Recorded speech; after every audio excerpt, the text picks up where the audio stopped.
Banyak anak muda sekarang ni terperangkap dengan BNPL, buy now pay later. Menggunakan duit masa depan, yang mana duit tak ada tapi boleh berbelanja.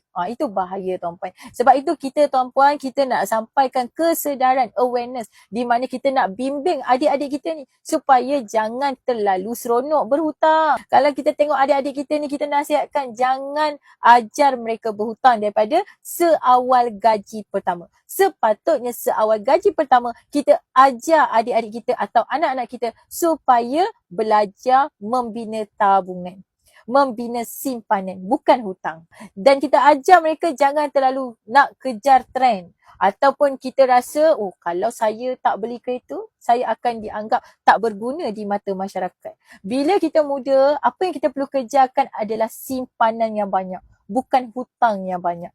Cuba tuan-puan tanya, ada tak para wanita kat luar sana nak kahwin dengan lelaki yang banyak hutang? Tak ada tuan-puan. Okey, jadi tuan-puan jangan membina hutang yang terlalu banyak.